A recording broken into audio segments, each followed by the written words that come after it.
So, 12 wins on the spin. They are 11 points clear currently. They have a goal difference of 41. It's all going very well for Manchester City. They obviously beat Chelsea, one of their closest rivals to this title race at the weekend as well. Danny Murphy, is the title race over? Well, it's going to be very, very difficult for Liverpool to catch. Liverpool are the only team that can try and catch them. That means going on an unbelievable run, and also going away to City and beating them and expecting City to have a bad run. So it's unlikely, but I think within the group at Liverpool, they'll have to believe, they will believe that they still can, otherwise what's the point? But City will be quietly confident. I mean, they'd have to have a real blip in their form and their confidence, wouldn't they, to throw this away now. Their levels have been absolutely tremendous. Forget who you support. Their technical ability, their management of games, I think it's helped them hugely that they keep the ball better than anyone else in the division, because they don't get fatigued. Doesn't matter, they can play 3 games a week every week. I know Pep moans a bit about the amount of games they've got to play, but the way they keep the ball conserves energy. I mean, their running stats will be as low as anybody in the league because everybody's chasing them, and that's because of how technically gifted they are. It's also credit to his ability to rotate players and keep them happy. And you never hear any problems coming out of Man City with the constant rotation of players, and the front 3 changes from week to week. The midfield's changed as well. I think that, yes, they're fortunate with the quality they've got in the squad. Well, not fortunate, they've got the money to do it. But I think the management and the ways he's set them up and the way he's used the players, he deserves great credit for that. And I just enjoy watching them play. It's just absolutely top level football, top players playing at the height of their powers, full of confidence, and Liverpool have got a hell of a job on their hands. But over the last few years, Liverpool are the only team who've shown that they can upset City. You know, they've took the title off them once. On another occasion, they took them to the last day of the season. So they've shown that they've got it in them. But it's going to have to be a hell of a turn. It is. I mean, they're 11 points clear right now, Manchester City of Liverpool. Well, Liverpool got 1 game in hand. One game in hand. And now, if they could beat them 5 points. I mean, if they beat them with 5 points, if there's a couple of draws that Man City get. I mean, Liverpool have got to win every game, but it's not beyond the wit of man for them to do so. No, it's not. You know, they get Palace next week, which is typically quite a difficult game for Liverpool against Palace. It has been for a long time. Even when I was there, we always tended to get results against Liverpool, especially when Danny Murphy was playing. But you look at it and say, look, Man City, it's done bar the shouting. It's going to take a formidable effort from Liverpool. They get their players back from AFCON, so they really don't get impacted. They play Palace, they play the Cup, and then I think their players are back available, so they'll be back to a full-strength side. It's Man City's to lose now.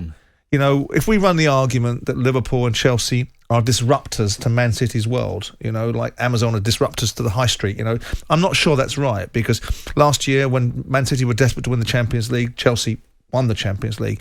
I think Chelsea have fallen by the wayside because of their own issues. Man City have gone on and winning games, but the other sides have dropped down a level and drawn games, and Chelsea have fallen away because of their performances, not because of Man City's. It's not because of build-up of pressure from Man City, it's because the other teams have fallen off. I think Liverpool will finish strong. I think it's not done, but it's close to being done.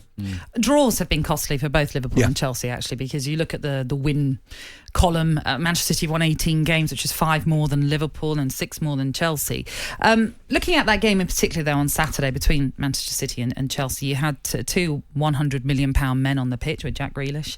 In price tag, not in worth, I don't think. Okay. Well, this is interesting to get your thoughts on what Thomas Tuchel had to say about his striker, Romelu Lukaku, who had said this on him. He had many ball losses without pressure and in very promising circumstances. Of course, we want to serve him, but he is part of the team, and sometimes he needs to do his service as well. He had a huge chance, so he is included in this problem in terms of the issue for Chelsea. He's part of the team, and the performances up front, especially in the first half, we can do much better, and we need to do better. So he's singling out there Romelu Lukaku for criticism, and there's been, obviously we know, some issues recently. He's not accepting the backstory that people have told him, that this guy needs a shoulder around, an arm around his shoulder, needs to be cuddled and positively reinforced.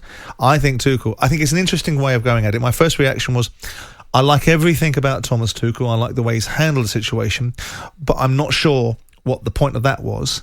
And then I think about it again, I think, he's setting a blueprint, which is I want people with character, I want people that can take being told the truth. I don't want to sit there prostituting myself by puffing smoke up a player's backside to get a performance from him in the short term. I want players that are capable of being worth what they're paid and paid what they're worth. Right? And for me, there's a balance between, was it necessary? Lukaku was poor. I mean, Chelsea weren't great on the day offensively. So as much as you want to give it to Man City, and well played to Man City because they're a better side than Chelsea right now, Chelsea are architects of their own downfall. They weren't great in that game. Ziyech was poor. I mean, I saw Tuchel going ballistic on the sideline for some of the distribution from Ziyech and some of the movement and play from their front three or front two. And I look at it and say, okay. And then I think to myself, well, actually, I make him right when I rethink about what Tuchel was saying, because Lukaku hasn't earned. He wanted to be a big man. He wanted to go out there and tell the world what he thinks and what he doesn't think, and he knew the reasons behind he said it and whatever the motivations were. And Thomas Tuchel is now at a crossroads with this player. I think not in some big dramatic situation, but I think he's basically saying there will be no dispensation. There will be no patting on the back and put my arm on their shoulders. There will be an expectation from top players to be top players. So has Lukaku brought it on himself because of that interview? He was dropped against Liverpool. Well, he hasn't helped himself. He certainly shouldn't be getting rewarded. He certainly shouldn't be getting people, blowing smoke up his backside because of that little outburst. And Thomas Tuchel, to me, is very, very binary. This is the way we're going, and you will meet my expectations. I won't meet yours. Danny, where do you stand on what Thomas Tuchel then had to say on Lukaku? Is he right to be so outspoken? Are there some conversations that should just be kept in-house, or is that why he said fair? No, I actually have. When we first talked about this morning, I've come full circle on it. I think I make him right. Okay, I make him right to be honest and answer the question in a calm way. I think he was having a pop at a few of the players for their. And he was. Lukaku's not the only one. And so you can't leave somebody out just because you're scared of upsetting them. You want a reaction, and I make him right. Actually, I don't think there's that much in it. The only thing I disagree with, and I've always stayed consistent on, I've got no problem with a manager saying something in public about a player detrimental. As long as he says to the player first. As long as you say it to the player first, so he knows where you're at. You know where you're at. Because I always think to myself then, what type of manager have I got? If you can't speak to my face and you want to go out there and say it. Sometimes managers play little games with players. I get that on the odd occasion. They play a little game. But I've always respected a manager who's given it to me honestly. Then he can go and say it there because he's telling the truth. I heard it first. Right. So Lukaku's just got to keep getting on with it. Get himself fit, get himself right, start scoring goals, having a good finish to the season. He's there for the next few years, you'd think. He's going to be a big player for them. I'm interested, I don't think Chelsea got a chance at the title now, but I'm interested to see how they finish the season in terms of the Champions League run, etc., and the Cup run, because they have fallen away totally against what I expected. I mean, Simon and I were talking, less than a month? No, probably just over a month ago, thinking... Well, it was the beginning of December. They were still top, hoping it was going to be a 3-horse race, because we were fascinated by it. Yeah. And I know they've had a few little problems, but nobody saw this. I would say that it was the first time I've really looked at a Tuchel team and I've thought to myself, what are they doing? What is he thinking there? Because Mason Mount's probably your most reliable forward player in terms of keeping the ball when it goes into him. He left him on the bench. If you're going to play counter because City's dominance in possession, and there is an argument with Hudson-Odoi's pace as well, I do get that they're missing two wonderful wing-backs and there's nothing you can do about injuries. That's just the way it is. But leaving Mason Mount and not bringing him on till 5 minutes to go, 6 minutes to go, whatever it was, that was a strange one for me. Because he is arguably one of their best players, if not their most reliable player in terms of possession.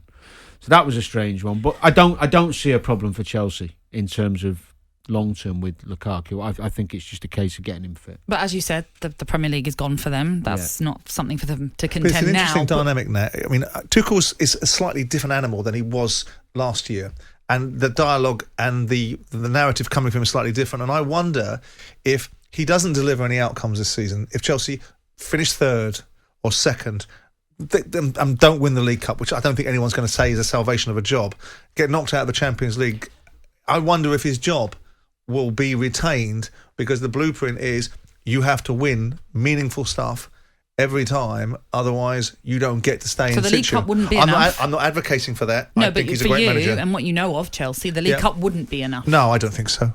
I don't think so. What It's a about great a League tournament. Cup and FA Cup double?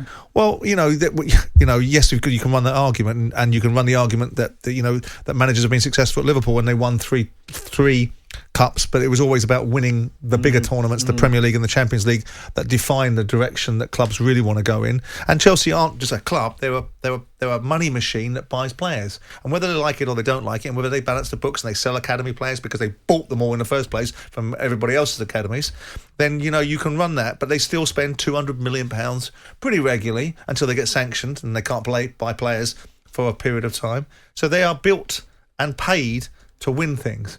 And winning things, in my view, that's okay if it's Tottenham right now, win the League Cup, which obviously they can't anymore, but it can't be okay for Chelsea because the investment criteria and the blueprint of 18 years of ownership has been you must win the big pots and pans or we don't want you. Jim White and Simon Jordan, Monday to Thursday morning 10 till 1 on AM, on DAB, via the talkSPORT app and on your smart speaker. talkSPORT.